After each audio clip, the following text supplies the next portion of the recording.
In 1870, Paris was the most beautiful city in Europe.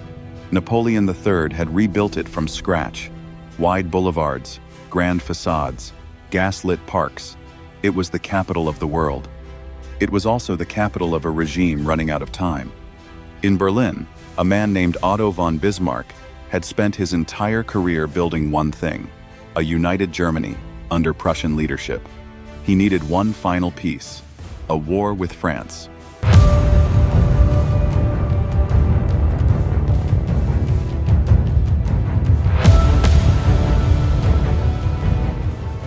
The Tuilere, Napoleon III, Emperor of the French, was not the man his uncle had been.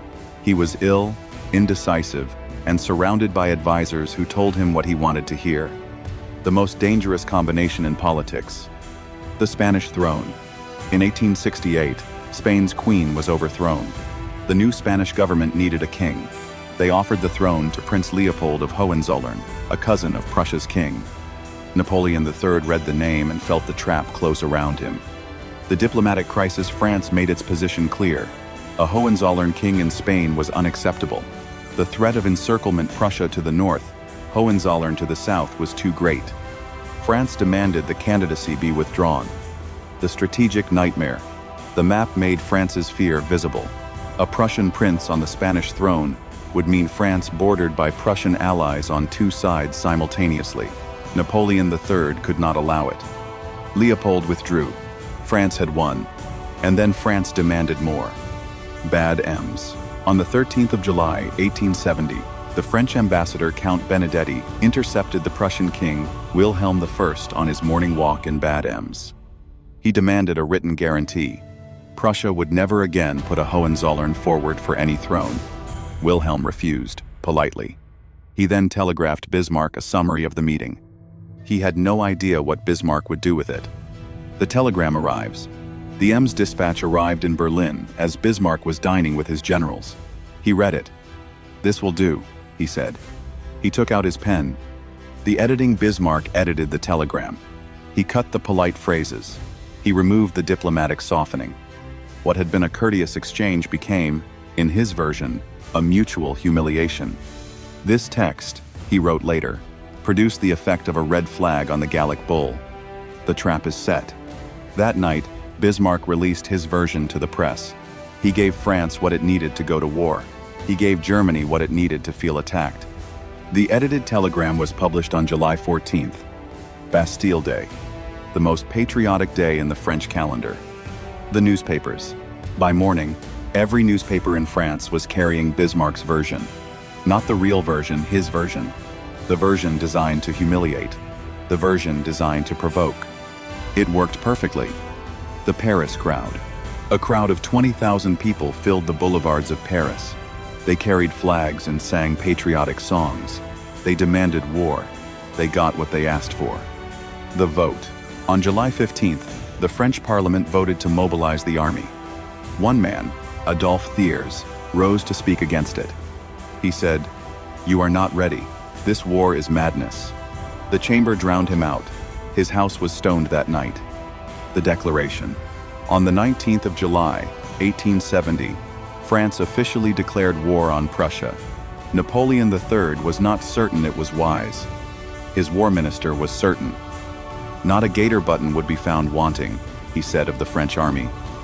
He was wrong about everything.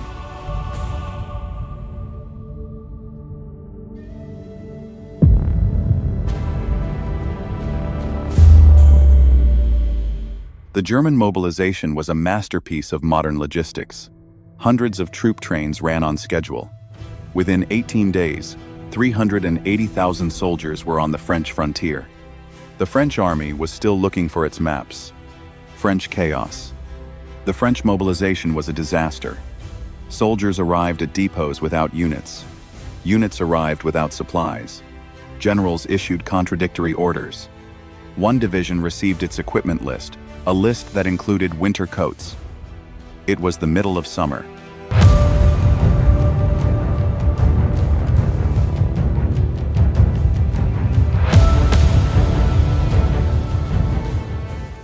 The Prussian army invaded France on August 4th. Its Krupp artillery was unlike anything France had faced. Longer range, faster loading, more accurate. French infantry charged into it again and again. The French soldier was brave. The chassepot rifle was excellent. The generals were catastrophic. In battle after battle in August, the French charged uphill into better guns, led by commanders who hadn't updated their thinking since Napoleon I.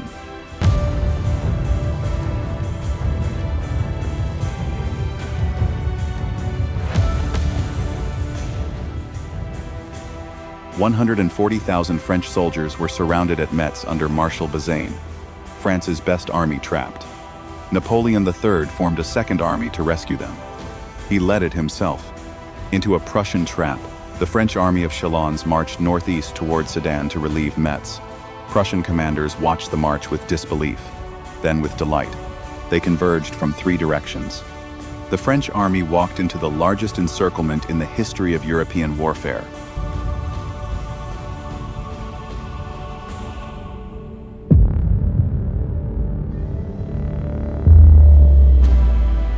On the 1st of September 1870, the town of Sedan was completely surrounded. 250,000 German troops against 80,000 French. The artillery bombardment lasted all day. Napoleon III rode through the streets under fire. He wanted to die in battle. The shells did not oblige him. At dusk, a white flag appeared above the fortress.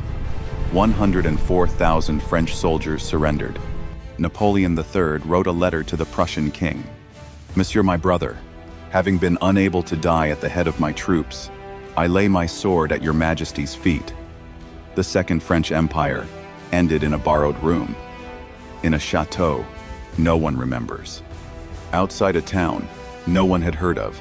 2 days later, Paris proclaimed the Third Republic. The empire was gone. The war was not. A new government formed and fought on for another 5 months. On the 18th of January 1871, the German Empire was proclaimed in the Hall of Mirrors at Versailles, in the palace built by Louis XIV to project French power. The deliberate choice of location was Bismarck's. He had a gift for symbols. The Treaty of Frankfurt ended the war in May 1871. France lost Alsace and most of Lorraine. France paid 5 billion francs. Germany became the dominant power in Europe. But here is what Bismarck's victory actually achieved. It created a France that would spend the next 44 years planning revenge. It created a Germany that believed military power was the only real language. Bismarck had wanted a quick war to build a nation. He got one. He also built the conditions for the next war, and the one after that. A single edited telegram sent on a July evening, when a very clever man made the one mistake he couldn't see coming.